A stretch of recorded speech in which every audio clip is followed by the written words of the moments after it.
Welcome to Module 2. I'm really excited to hear what you learned from Module 1. It's going to help immensely in your entrainments. If you let me know, wow, when I connect with energy, my whole body lights up and wants to tell me so much. If I connect with movement, it's really amazing. Or if breath is your major strategy, I'm looking forward to hearing those tidbits. And if you're still figuring it out, don't worry. This is a time of wonder. You're not supposed to be great at it. You're just learning these skills for the first time. So I look forward to hearing what you found out. And we're going to deepen that skill set today with your first exercise.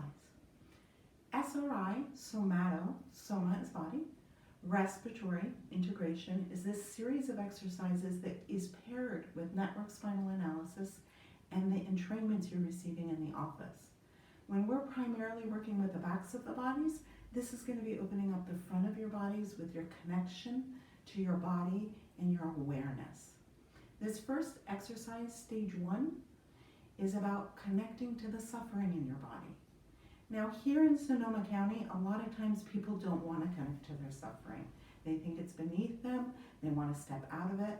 Let me tell you, we all have suffering in different places in our life, in different stages in our life, and what's really helpful is acknowledging it and not trying to push past it, but really being with it. So even if you think you don't have any suffering, just play with me today in connecting into these 3 spots we worked with. 1, 2, 3. If you may have noticed from my last video, I'm not a numbers gal, so sometimes I'll go 1, 2, 3. It doesn't matter. This spot, or this spot. What we want to do is connect in there and see what your body is holding there for many years of disconnection. So moving back onto my back, this is the best way for you to connect. It doesn't mean that you can't do it seated. I've done it in airports, I've done it at bus stops, but when you're at home, if you can practice on your back, it's a great way to get all the way through.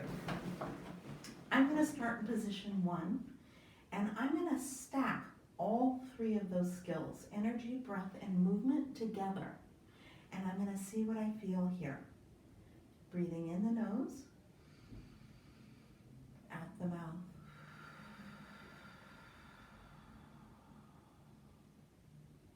What I'm noticing in my body right now is a little bit of cramping here. So this part of my body is not feeling all pleasure. I'm going to check in and see what's happening here today.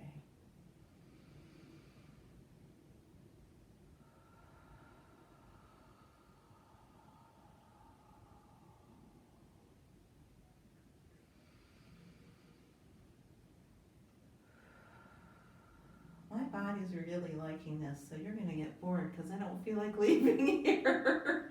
We're going to move up to the next one, see what's happening here.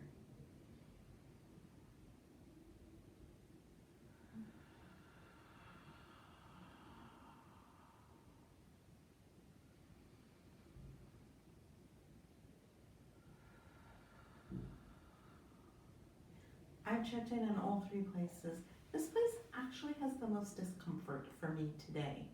What you'll notice as you practice this is it's going to change. Your body has different connections, different holding patterns. I'd like you to continue using just these 3 spots. 1, 2, 3.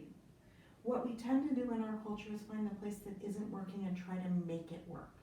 Remember, that's not our job. Our job is to become aware of what's happening.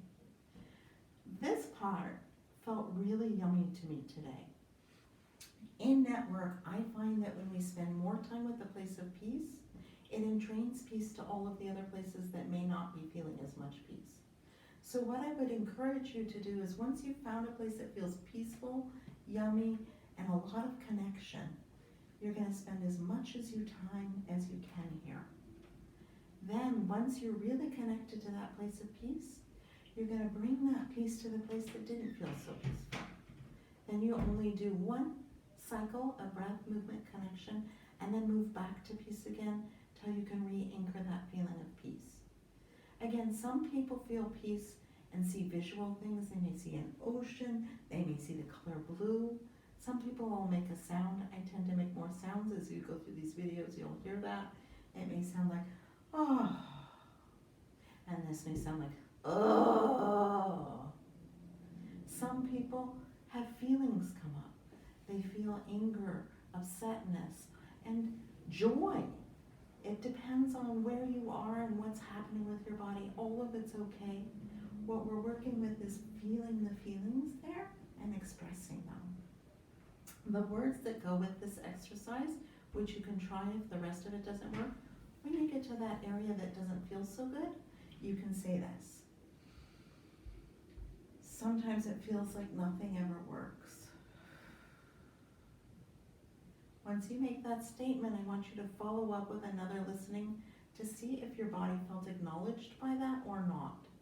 If it didn't feel acknowledged by that, try a different set of words. Another set of words is, sometimes I just don't think I can do it anymore. I'm so tired. Any of the words that would express that my body feels suffering, exhausted, tired, hopeless, those would be words you'd want to say. And you don't want to say all of me. You want to say, this part of me feels like it can't go on anymore.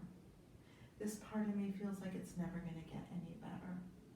Sometimes it feels that way. You're acknowledging what's true and how it's anchored in your body so your body feels expressed and heard. Once you've done that and your body feels expressed, I want you to move back to the place of peace and see if you can find that nice, yummy color, sound, or feeling again. And finish with the connection to that yummy spot. With Module 2, again, I want you to practice this at least once a day. If you don't have, oh my gosh, this place is really juicy and soft and peaceful, or this place doesn't feel good, or you can't find a soft, juicy place, you can try putting your hands over your eyes. When you put your hands over your eyes, sometimes it helps your brain realize that it can quiet. Then go back to positions 1, 2, 3. Again, last thing I want to say before you finish this module is that practicing this daily, if you're a person who has a hard time going to sleep or waking up in the morning, reconnecting with your body before you go to sleep is an incredibly helpful tool. You're in school. And practicing this daily means you're going to get better at it. Please don't feel like you have to know what you're doing from the beginning. Look forward to seeing you next week.